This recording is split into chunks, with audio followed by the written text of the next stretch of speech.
who's it gonna be? Who's gonna be the king? The Muse? The Trigon? Let's find out. We're gonna focus on sounds today, mainly.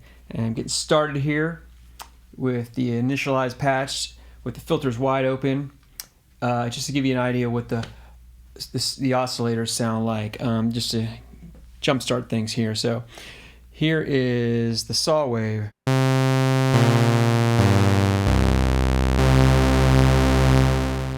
Here it is on the Trigon.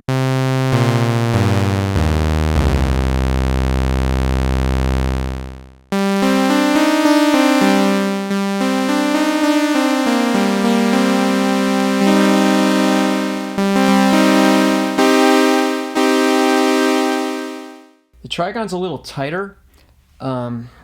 It's more consistent as far as once the first minute or two it warms up, how it sounds.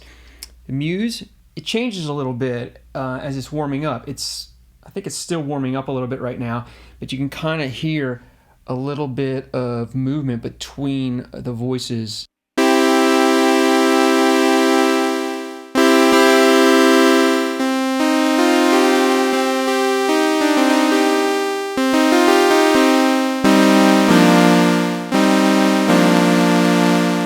Giving it ever so slight chorus effect, not even a chorus effect, just a little bit of drifting.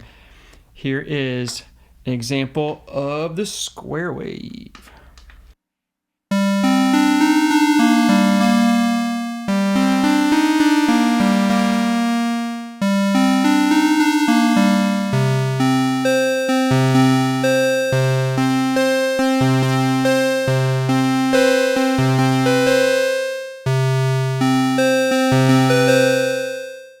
Okay, let's go back and check out triangle.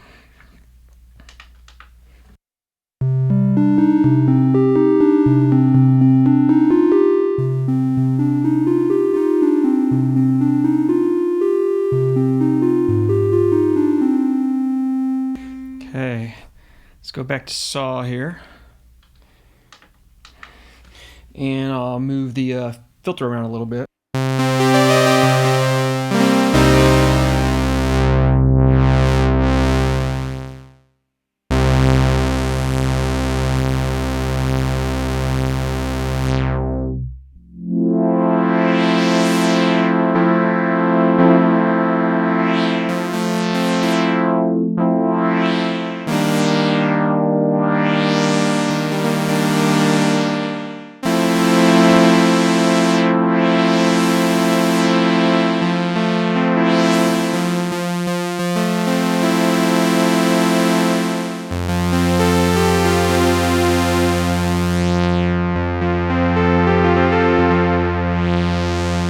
That's one oscillator going into one filter. It's pretty basic. Here's the Trigon.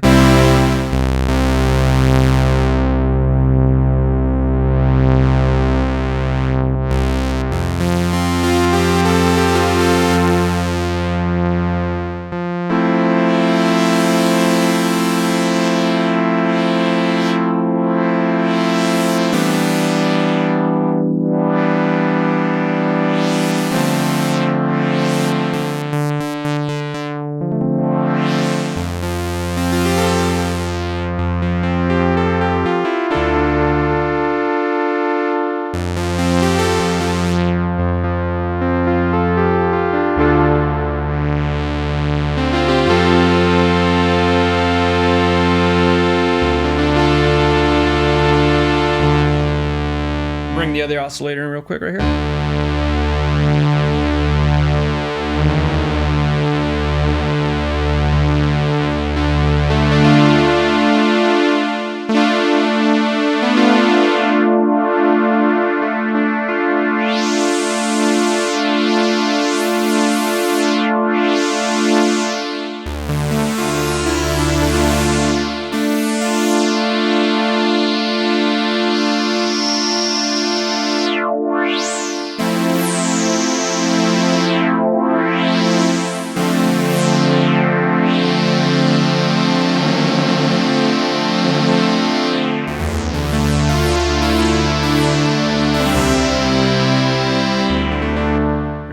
oscillator in on this one.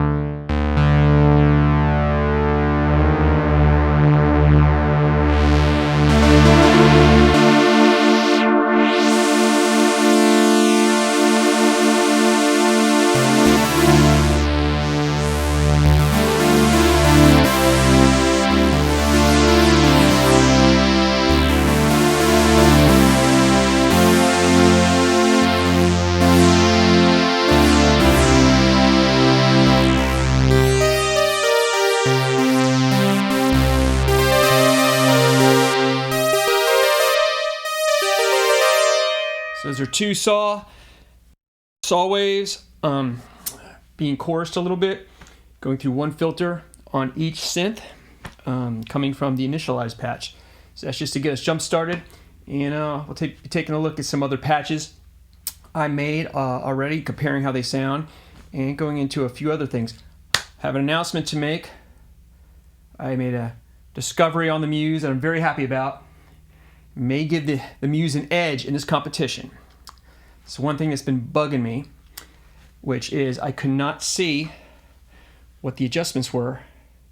Let's get back to patch here. I could not see the adjustments I was making to any of the knobs here, like the filter cutoff. Now, it turns out there was a setting in menu. I don't know how I overlooked that. I was probably always looking for something else in a rush, and I just skipped over that. But you can turn that on, and so now I can see what the saved setting is, and I can see exactly where I am in my adjustments at the current time. So you see I'm at 1.2 kilohertz right there. It's great. So you can see what changes you're making, and you can see what the saved patch is, which was really nice. So you don't have to take pictures of the synth or something like that to try to remember what the saved patch, what the settings are for the whatever that patch was that you just made. The Trigon has something similar to that, but not quite as specific as showing exactly what the setting is on an LED screen. Instead, you get a little dot that, let me see if I can make it come up here. I don't know if you can pick that up, but when it hits the saved setting, a little dot comes up, which is better than nothing, because you can see, hey, that's where the saved patch is, that's where the setting is. Without that, you're just, you have no way to know really, except you can use your ear and go back through every single setting, and then, if you do that for the whole synth, it's not going to be exactly 100% on. So that was really great. That's similar to, if anybody has a Sequential Pro 3, it's just like that. You can see exactly what the saved setting was and what you're doing. And if you like making patches a lot, it just makes things so much easier to know where you're going and make adjustments. Anyways, that was my big discovery a few days ago. So I thought I'd share that with you, because it doesn't come set like that with the synth for some reason. You think it would, it doesn't. So anyways, on to the next part. So who can Moog it up better? The Muse or the Trigon? They both got the ladder filter. The Trigon is set to 4-pole, and this is a mono patch, Moogish sounding mono patch. So let's see who can do the Moog.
giving the edge to the Muse there, but I may have had a little bit too much pitch shifting on the second oscillator there, giving this guy a slightly different tone. But let me know what you think. I think they both sounded pretty good.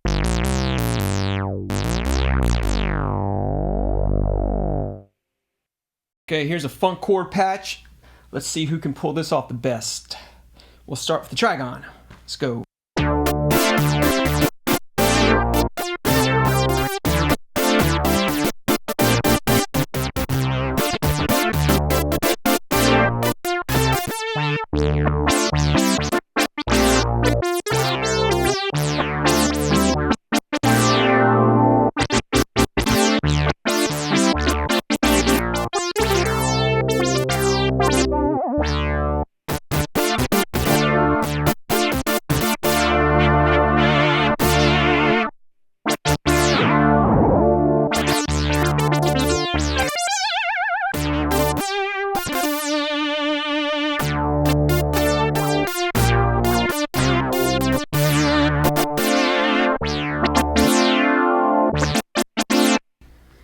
Okay, Muse is a little brighter, but also popping out at you with more presence.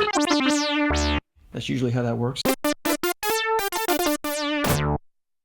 The trigon is very smooth.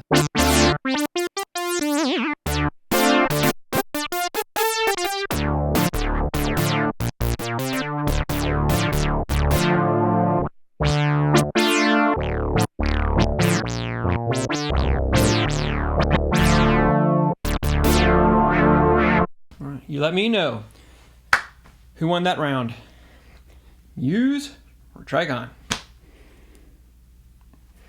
Okay, bass. Hello, can they go?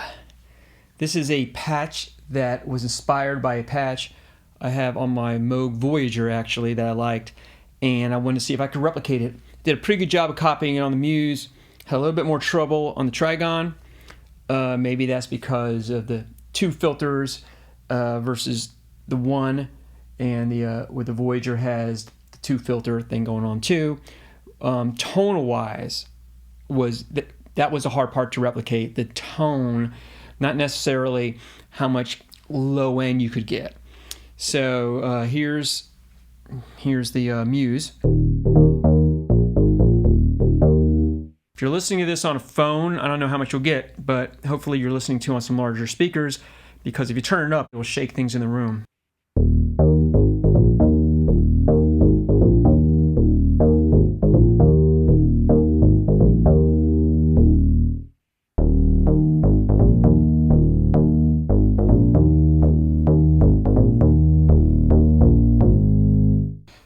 From a practical standpoint, if you needed that sound in a track, they're close enough that both would do the trick.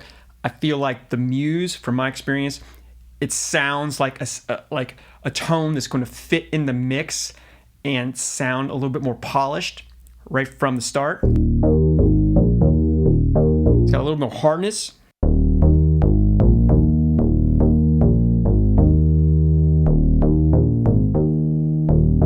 The Trigon is just, it's a little bit, not softer, maybe a little more wet.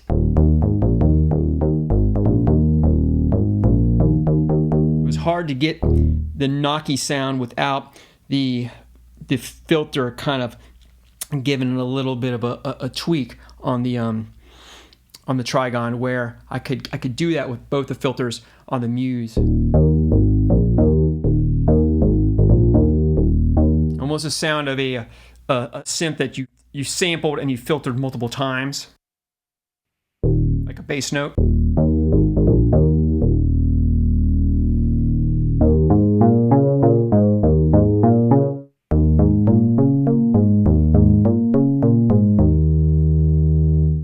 There you go. Here's a patch with LFO modulation on the filters, and it shows the rich character of these boards.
Okay, here's a patch I thought was cool that was actually a stock patch on the Trigon. I want to see if I could replicate it on the Muse.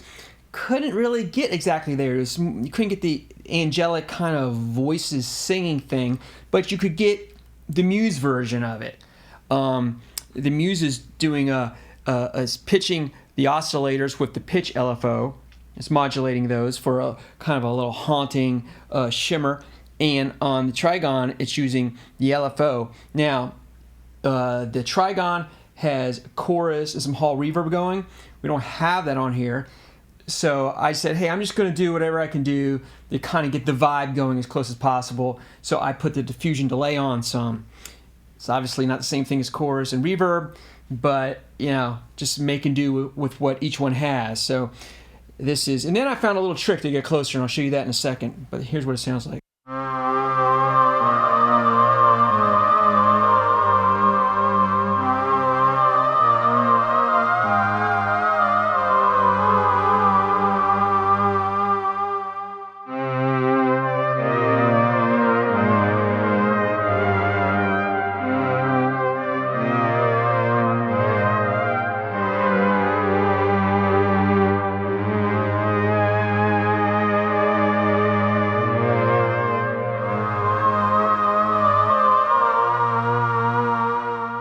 One thing that was useful to get a little closer was just there's a lot more bottom on the Muse on this patch, is this low cut knob, which I didn't think I was going to use much. I was like, okay, it's nice to be there. It's over by the main volume, and I was like, am I really going to use that? Probably not, maybe live. It's actually a good tone shaping tool at the very end of the chain here. So I'm going to take a lot of the low end off. I'm going to bring it right up to around 11 o'clock there. 7 kilohertz. See, I can see right there on my patch, on my LED readout. So here we go. Now it's closer, I think. Still not the same thing, but it's closer.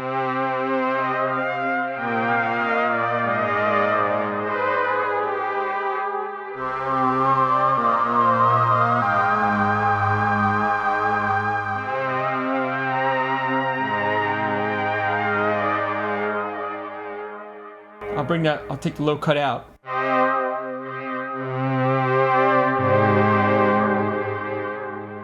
And then you can get extreme with it. Take everything out. Okay, so what should you prefer, the Muse version or the original Trigon version of that patch?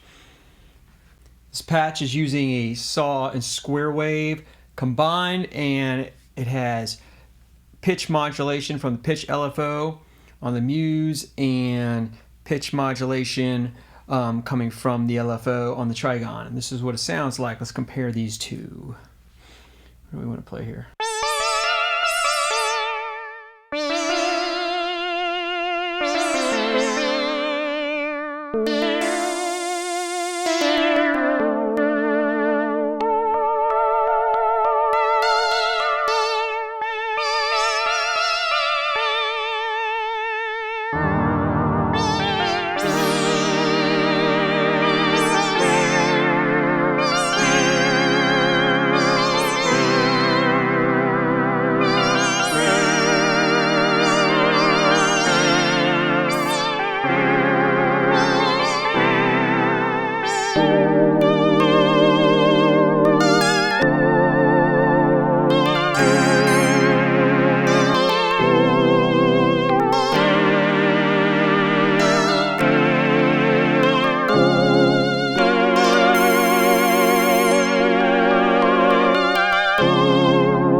So what do you think?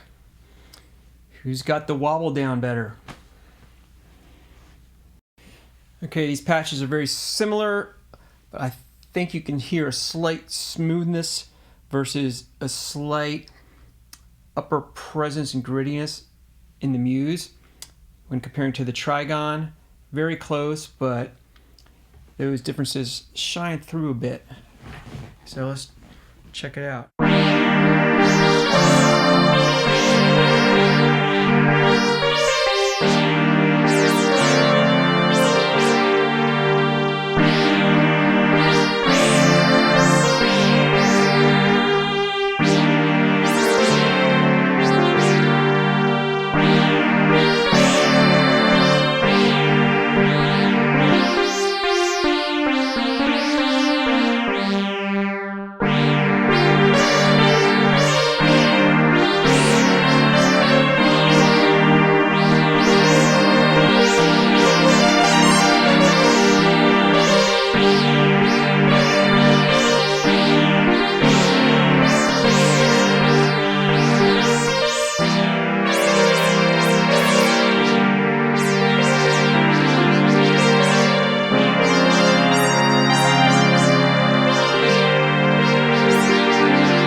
What do you think? Is it smooth versus grit? Okay, this is an area where the Muse has a clear advantage because it has two filters and you can run them in serial, stereo, or parallel. And so right now I have them in stereo mode. And what's nice about that is you can split this with the pan spread and get what's going on with filter 2 completely on one side of the stereo field, what's going on with filter 1 completely on the other. Make it sound really like two synths going on, doing separate things. It's really kind of cool. So I've got, courtesy of the modulation oscillator over here, I got some modulation going to filter 2, and filter 1 is just doing some basic filtering of the signal. And like I said, it's in stereo mode, and then we're spreading it completely as much as we can by having the pan spread at 100%. So if you're listening in speakers and not a phone, you can clearly hear one side will be the modulation, one side will just be the bass signal, and it'll kind of sound like two separate parts are being played, but it's really one.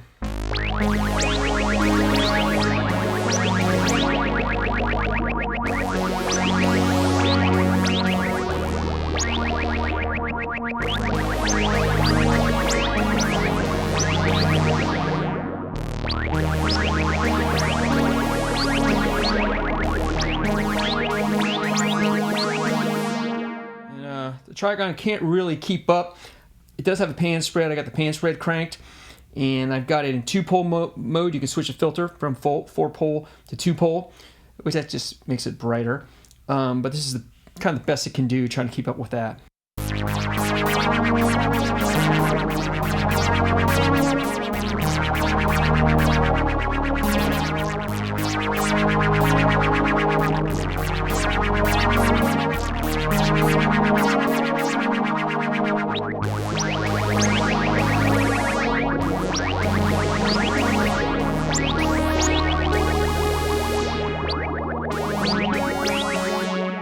It's a lot of fun, so just thought I'd point out that's a big difference between the Trigon and the Muse.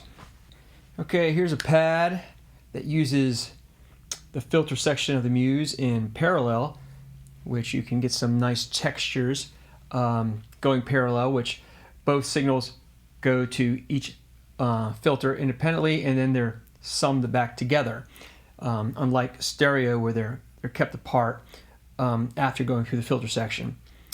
The Trigon doesn't have a parallel mode, so it's just going to do the best it can to match up with this sound. I think it does pretty good, actually.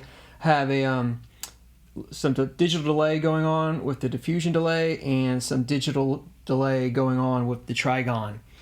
So this is what they sound like.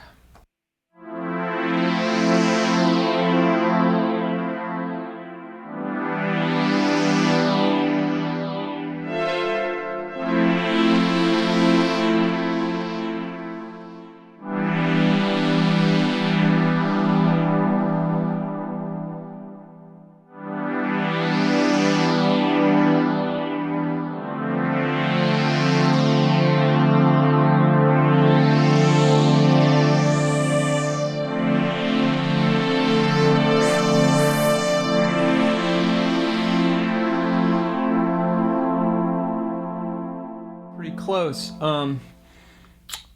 There's obviously other things the Muse has that the Trigon doesn't, as well as some things that the Trigon has going for it. If you're into a lot of using arpeggiator a lot, and a sequencer, and that's really important to you, then the Muse is probably the way to go for you, because it just has a better sequencer and arpeggiator. They're deeper. You can save sequences and name them, where on the Trigon, it's pretty basic.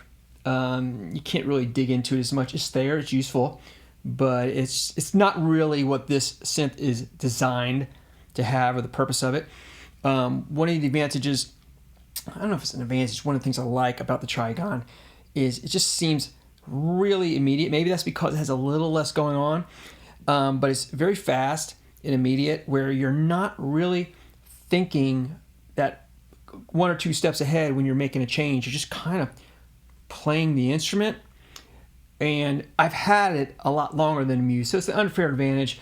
Maybe after a year or two with the Muse, I'd be that fast on the Muse. The Muse is fast, but there's more options, so you kind of start thinking about things, which that's good too. It gives you more options to program, but sometimes it's nice just to have something that feels very fast. As far as tone-wise, I feel they actually complement each other. It's not necessarily a case of the Muse, it just overshadows the Trigon, or the Trigon just, makes the Muse not relevant, so I should send it back. I've noticed that they play well together.